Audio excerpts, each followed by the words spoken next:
Hey everybody, welcome back to another Nature's Always Right episode. Today we're talking perennials, specifically grapes. So grapes are perennial vines, so every single year they put off new growth. And I'm going to teach you today how to cane prune. And we're going to talk a little bit about spur pruning. Spur and cane pruning are the two types that are typically done. So cane pruning is a little bit easier. I think this is what I would recommend for people who are new to growing grapes. Spur pruning is the typical thing that you'll see at wineries, where you'll see the cordons or the arms outstretched, and then you'll see these little spurs. Off the spurs come the renewal canes that come out every year, and then they trellis those. And spur pruning gives a little bit better light, a little bit better airflow, more naturally. Whereas in cane pruning, a lot of times they'll kind of do their own thing a little bit more. So some branches will overlap a bit more and things like that. But in general, it's a fantastic technique, and as you've seen, I grew incredible grapes here, even starting from the very first fruiting. And one of the big reasons for that is my focus on soil health and then feeding these plants foliarly. I talk about these different techniques that I use quite frequently in all of my videos. So the next really important thing to know is when to prune your grapes. You're going to want to prune your grapes at the end of the winter season, just before bud break.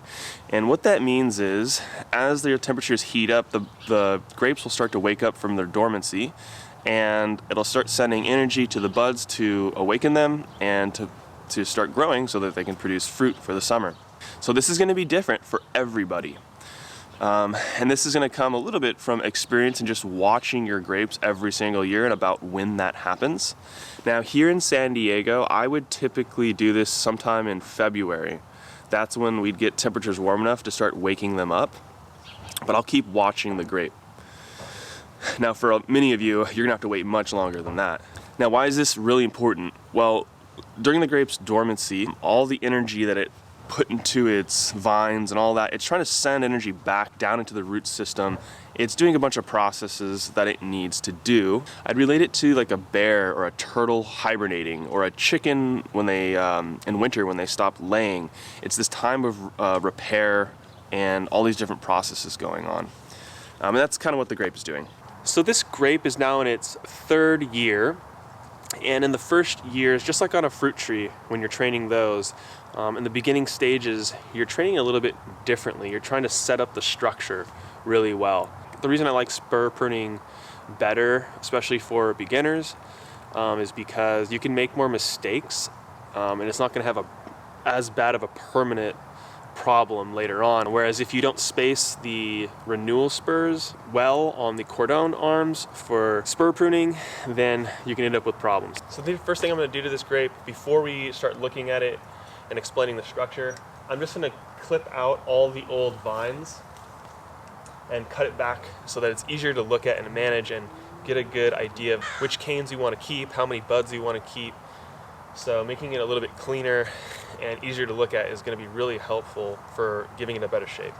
Okay, so now let's talk about the basic structure of a grape so you can understand that. So of course we've got the trunk here, and as we go up the trunk, now we're seeing some of the canes coming off. So the first thing I noticed here, this looks like it's actually a sucker that came off of might have come off of the original graft, or it just tried to put out a cane here, but this isn't going to be the best spot because this is the older wood, and we'd rather have the plant have its cane come out of last year's wood, and the energy system works best by traveling through that to the newest growth. The original shape, either that I got at the store or because of my inexperience of pruning over the years, this shape isn't the best. You know, it'd be better if the arms were a little bit more spread, but the arms that come out, especially on the spur system, they have them out like this on wires on the trellis. I'm doing it on a fence, which has been excellent though. So each section kind of represents a year of growth. So this whole section up until here is the first year. This would be the second year in here. And then this was last year, the third year. And then this coming spring and summer's fruit will come off of the buds that come off of last year's growth. So when you see the buds here these different nodes, that's where the fruit's coming off this year. So now that we know the mixture shape, what each piece is, the first thing I'm gonna do is just clean up the suckers, the canes that came off of this older wood that I really don't wanna keep. I wanna keep this stuff up here. So I'm gonna get rid of that. I'm also gonna remove any damaged wood and anything I see that's diseased. These are my Felco pruners. I've had them for over 6 years. This is my favorite brand. I'll put them down in the description. Also, be sure they're very, very sharp. Anytime you're pruning, you want the cleanest cuts possible so that the wound will heal as easily as possible for the plant. You also, it's a good idea to clean your pruners in between cutting branches, especially if there's powdery mildew like we have on a couple branches, because we don't want to spread that disease. So for cleaning your pruners, I recommend using alcohol, hydrogen peroxide. I'm actually just going to use vinegar right now, which is a little bit, oopsies, don't want to spray the plant, which is actually a little bit weak. Some of the fruit tree guys, they'll say use bleach. I really don't like using bleach at all. So I'm a bigger fan of using alcohol. Anything I cut that looks diseased, I'm gonna definitely wanna clean it off. Or if you wanna be really careful between each cut. So here we go. Let's take off some of this wood we don't want, like this one. And on some of this, I'm gonna put a link to this Corona saw that's really good. Use a serrated saw. On the bigger wood, you can get a much cleaner cut if you do that. You see how I'm rocking up and down? If you're having that much difficulty to cut it, it's better to either use a saw or get some bigger pruning shears that can clip this. But if yours are really sharp and you only rock up and down and not side to side, it makes a pretty clean cut. Now when I'm cutting, this goes for fruit trees too, you're always trying to cut as close as you can to the collar of the trunk as you possibly can. And the reason for that is because you want to stimulate the healing process. If I cut it here, in between two nodes, this is gonna have a really hard time healing. It's not able to send the hormones that it needs to do it. So if you cut it close to the older wood, there we go. And when you make a nice cut, you don't wanna see any ripping or tearing, it's just completely flush. And this is gonna help prevent disease. Another thing that you want to do is if it's gonna rain, the day of doing this or within a couple days of pruning, then you should wait, because if you cut around the time that it rains, there's a higher likelihood of disease getting in these open wounds. And the reason for that is that when it rains, the rain droplets will hit the ground. There may be some mildew or something on a leaf, or it's the classic example is fire blight on an apple. The fire blight hits this, the fungal spores go up, and they infect that wound. And then of course the extra humidity, the wetness of the wood, just the extra moisture is gonna influence more problems. Okay, so the next step, we need to work on the dead or diseased wood. So check that out. You see how it's all broken here? And I even see a little bit of powdery mildew, and that makes sense because when a plant or even a human is weakened, we are more susceptible to disease. So this somehow got broken. It opened a wound here that couldn't really be healed. If I would have noticed this, it would have been great to come in here and just clip this out. But I didn't notice it. So there was an open wound left and the disease got in, and that's powdery mildew. It's kind of an issue of having the grapes here. There's these crazy invasive asparagus vines and all these grasses from the neighbor's yard that have been growing up. So it reduced the airflow around my grapes, and I think that's probably one of the things that influenced the powdery mildew. Here's another one with powdery mildew. I'm gonna clean my shears again. So now this one, it's all diseased up here. I don't wanna keep any of this. And I've got this really nice healthy cane up here with really good buds. So where this Y split is, I'm just gonna get rid of this one behind.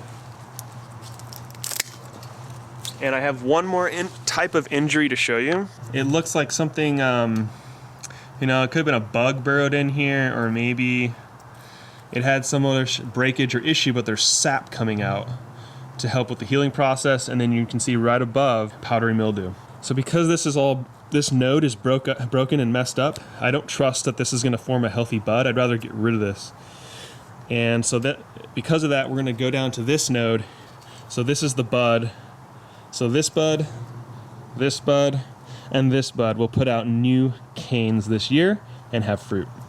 Okay, so now that we have our basic shape, now we need to break this thing down to only so many buds or nodes. So this is in their third year, so we could leave a few more buds than I had been leaving in the past. In the past, I would break them down to 5 canes with 5 buds.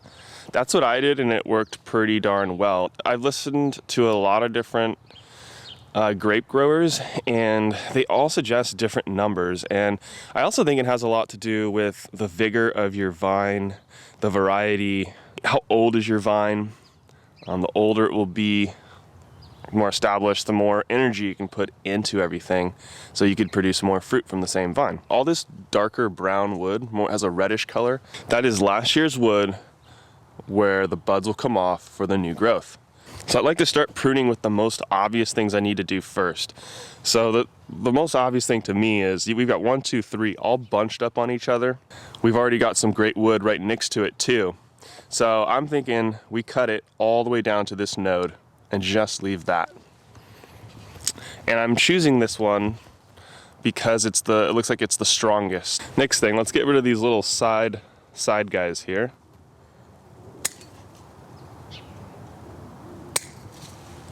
Okay, let's get rid of this side. Now we can take another step back and look at it. And now I want to look for my best wood. I want 5 or 6 canes here. So I like the spread of the distance for each of these pieces of wood. So I don't like that these two are so close together like that off of the same thing. So what we're gonna do is just remove it down to here. So now we've got 1, 2, 3, 4, 5, 6.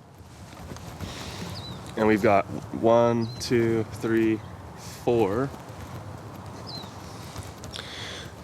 Okay, this one let's go down to 4 nodes on this one. This needs to be trimmed to the node so it can heal correctly.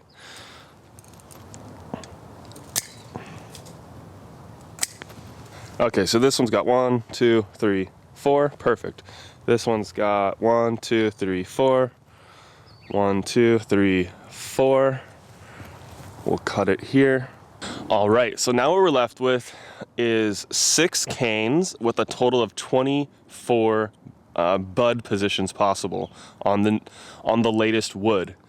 Now when the grape starts growing, it might put off some buds in some other places, like some of this lower stuff. So that will happen as well. But I'm real happy with this shape here. And this is gonna produce awesome fruit again. I've been leaving about 25 of these buds every year on these, and I've been really happy with the amount of fruit I've been getting and the quality of the fruit. So I'm gonna stick with that